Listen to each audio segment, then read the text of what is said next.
1, 2, 3. Assalamualaikum warahmatullahi wabarakatuh.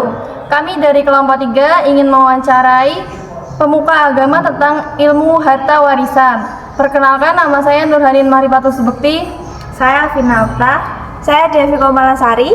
Saya Naila Dwi Varianti. Saya Calvin Tony Setiawan. Saya Puspa Ayam Lestari. Saya Lara Madani. Selamat menyaksikan. Assalamualaikum warahmatullahi wabarakatuh. A'udzubillahi minasyaitonir rajim. Bismillahirrahmanirrahim. Alhamdulillahirabbil alamin. Wa bihi nasta'inu ala umuri dunya. Wassalatu wassalamu ala asyrofil anbiya'i wal mursalin.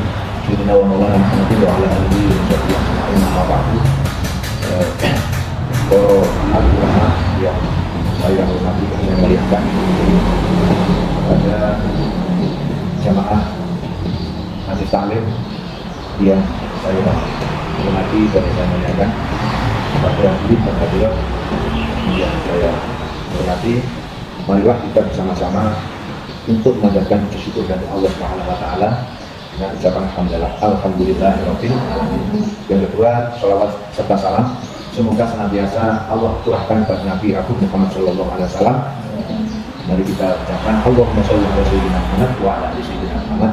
Mudah-mudahan kita yang membaca shalawat senantiasa oleh Allah dikabulkan menjadikan umatnya Nabi Muhammad sehingga sampai akhir hayat kita dan kita akan mendapatkan syafaat dari beliau di surga kiamat. Yang ketiga, marilah kita berniat untuk haji atau untuk mengkaji agama Islam yang terkait dengan pembagian harta pusaka yang namanya disebut kitab faraid, ya. Kitab faraid itu berisi pembagian harta pusaka. Masya Allah, Allah itu maha sempurna menciptakan alam semesta ini, khususnya manusia. Itu makhluk yang sangat mulia dan tidak ada tandingannya manusia ini dibanding makhluk yang lain. Untuk itu, agar kemuliaan manusia itu mulai dunia sampai akhirat, maka Allah memberikan kitab untuk tuntunan hidup di dunia, untuk mencapai hidup yang bahagia selama dunia dan akhirat. Yaitu khususnya dalam hal pembagian harta, maka Allah sudah menetapkan dalam Al-Quran agar manusia itu tetap mulia. Maka pesan Allah dalam Al-Quran surat Al-Baqarah, Bismillahirrahmanirrahim, wala taqulu amwalakum bainakum bil batil. Dan janganlah sebagian kamu memakan harta sebagian yang lain di antara kamu dengan jalan yang batil. Jadi kalau pembagian harta pusaka itu nggak boleh oyo-oyoan. Allah sudah menetapkannya dengan adil. Tapi sebagian manusia karena imannya berbeda, maka ada yang beriman, ada yang tidak beriman. Maka yang beriman pasti mengikuti apa yang ditetapkan oleh Allah, karena ingin selamat, ingin bahagia dunia sampai akhirat. Tapi bagi orang yang imannya tipis atau mungkin berlainan imannya, maka dia membaginya itu menurut hasil analisa akalnya manusia saja. Tapi itu banyak kelemahan. Tapi kalau menurut yang ditetapkan oleh Allah, itu akan mencapai ketenangan hidup bahagia di dunia sampai akhirat pasti.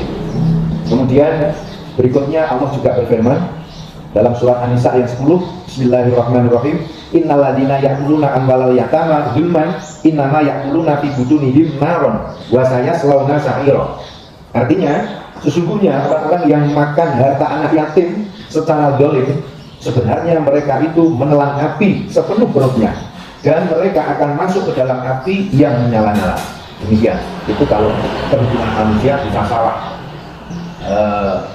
Kadang-kadang memelihara anak yatim, tapi dia itu dengan niat tidak hanya memelihara saja, tapi memanfaatkan, nanti bisa mengambil sebagian hartanya anak yatim untuk dimiliki. Dan itu insya Allah nanti perutnya akan berisi api neraka, akan penuh dengan api di dalam perutnya. Maka dari itu, mari kita mengikuti petunjuk Allah. Kita sebagai umat Islam harus mengikuti petunjuk Allah dalam membagi harta pusaka, yaitu harta yang ditinggalkan oleh orang yang meninggal dunia. Berikutnya, ketetapan Allah yang untuk pembagian harta waris itu Sebutkan dalam Al-Quran surat An-Nisa ayat 7 begini. A'udzubillahi minasyaitonirrajim. Lirijali nasibum mimma tarakal walidani wal aqrabuna wal nisa'i nasibum mimma tarakal walidani wal aqrabuna mimma qalla minhu aw kasub nasibam mafruḍah. Bagi orang laki-laki ada hak bagian dari harta peninggalan ibu bapak dan kerabatnya.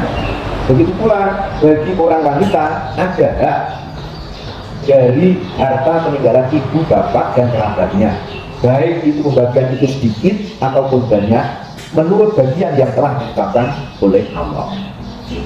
Jadi yang ditetapkan itu bagiannya laki-laki, yang bagiannya perempuan sekian. Memang ada perbedaan, tapi itu kita ini manusia semua ini yang mencipta Allah, dan yang menetapkan pembagian-pembagian itu juga Allah. Berarti Allah itu sudah mengukur kebaikan-kebaikannya.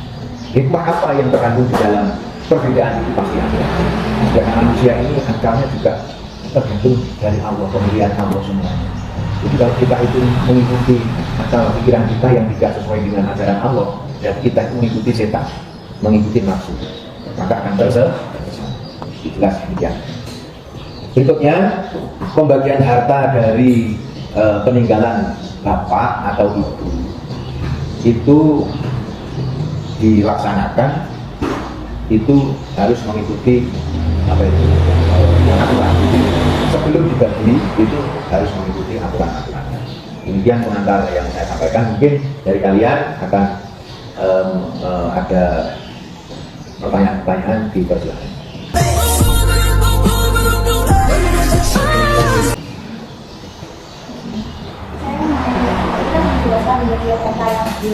Itu pembagian warisan secara adil itu Ya.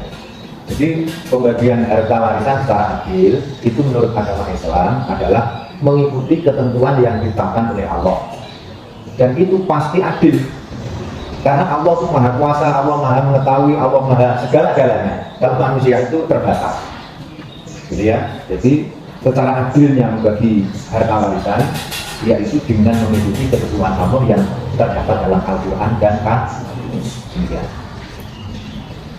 Oke, yang lain?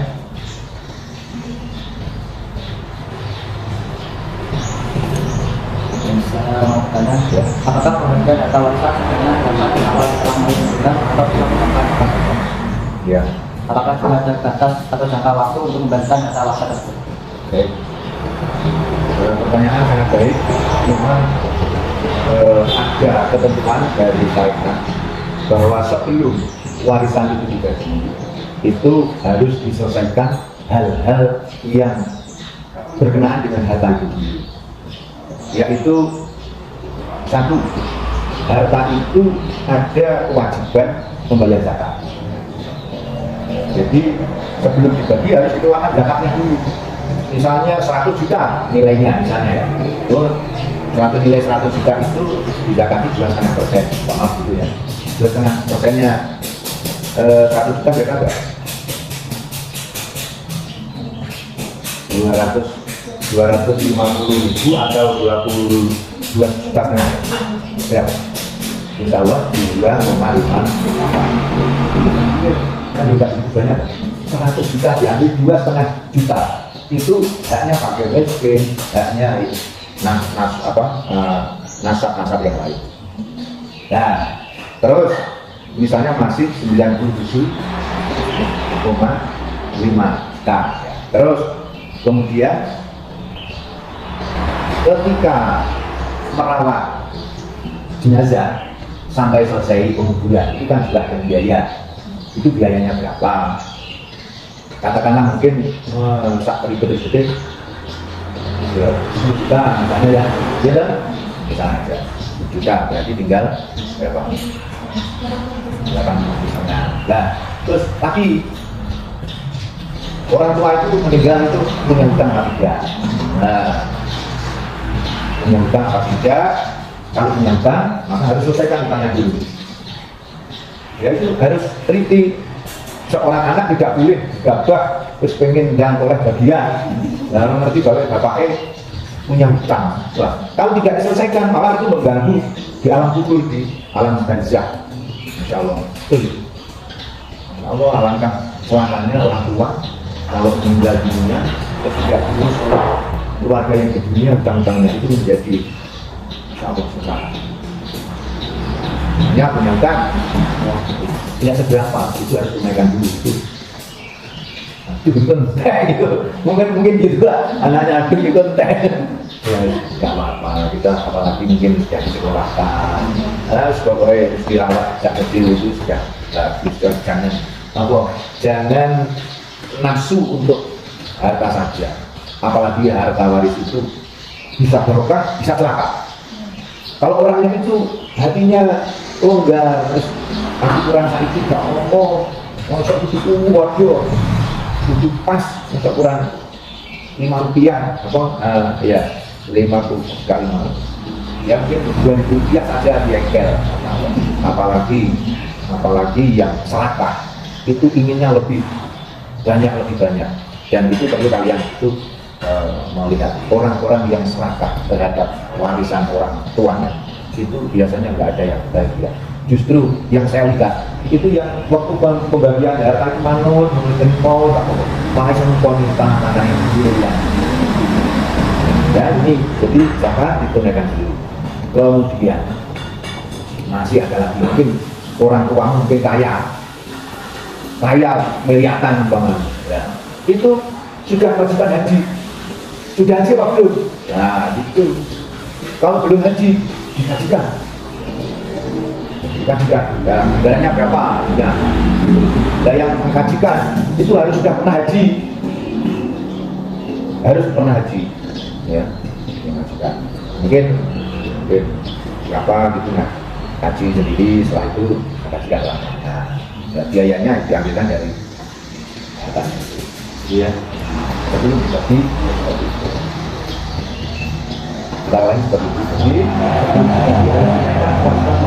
Yang lain, zakat, dan hutang, kemudian haji, ya, begitu ya. Selanjutnya,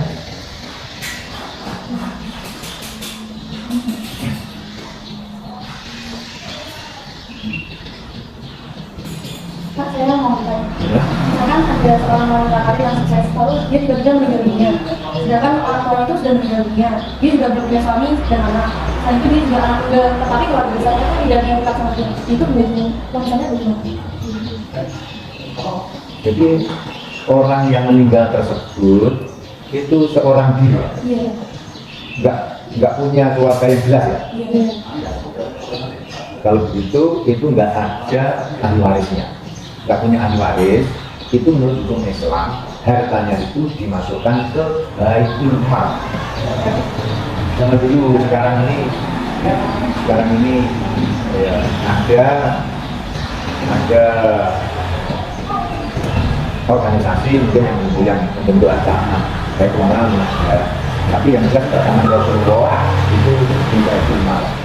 Kalau sekarang yang mungkin yang bisa ya wis digawe diserah nih mungkin kok sampai kopi ya, atau organisasi Islam yang memang kiprahnya organisasi itu memang untuk perjuangan menyiarkan agama. Jadi itu sudah miliknya Allah, miliknya umat Islam untuk digunakan diiklankan masyarakat. Ya karena tidak punya siapa-siapa, tidak ada. Jadi ini sekaligus kalian bisa menyikapi nanti kalau pada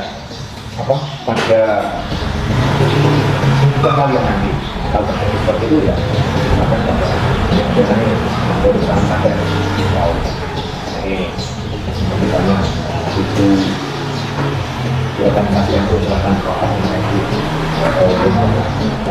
jangan mani ya untuk jalan.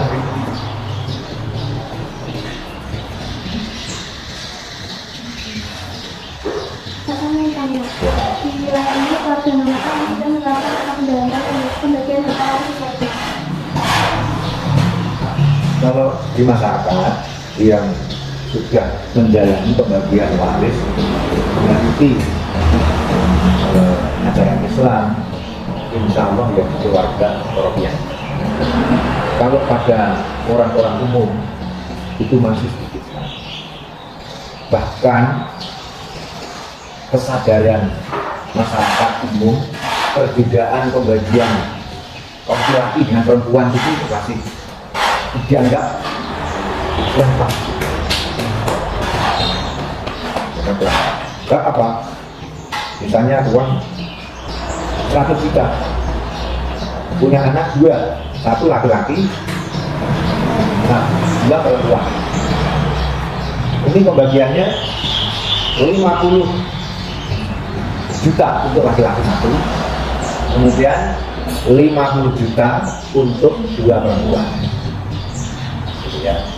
Jadi pembagiannya itu 1:2. Itu untuk sementara orang yang kurang beriman itu sudah merasa didikan perempuan, merasa gitu, sehingga belum mengikuti keterangan. Nah sekarang ini saya tambahkan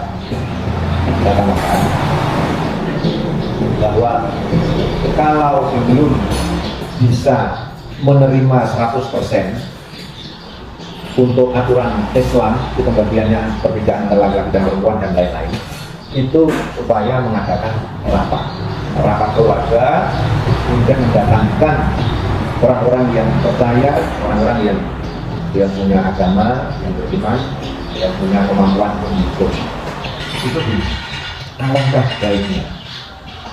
Walaupun nanti pembagian itu sama rata, itu kalau sudah dililani oleh yang berhak, laki-laki kan dapat 2 kali pembagian perempuan.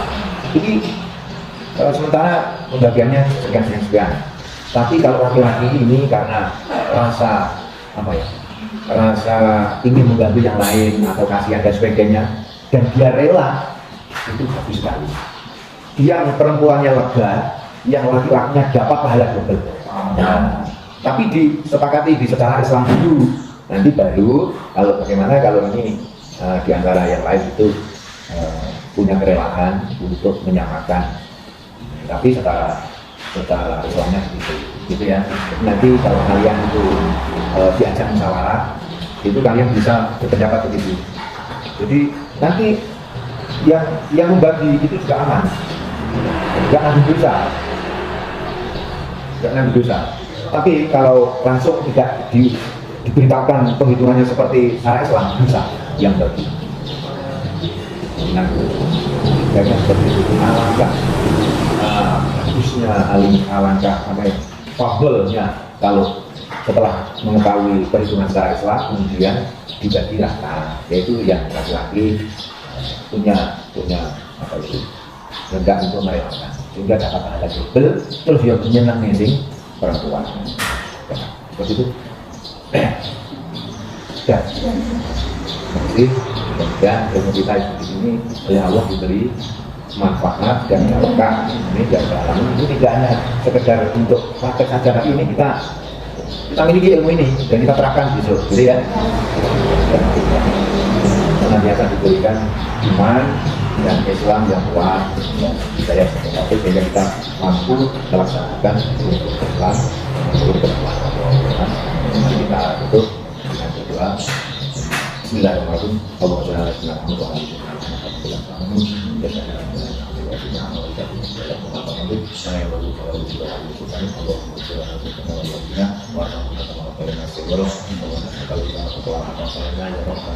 ya Allah ya Rahman ya Allah ya Rahim. Kami mohon kepada Allah diberikan taufik. Ya Allah, berikan kepada kami ilmu yang bermanfaat. Ya Allah, berikan kepada kami yang profesional,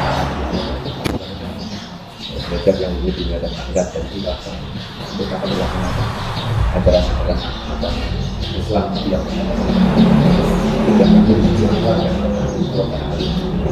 Kita dengar. Ya Sallallahu Alaihi Wasallam. Alhamdulillah.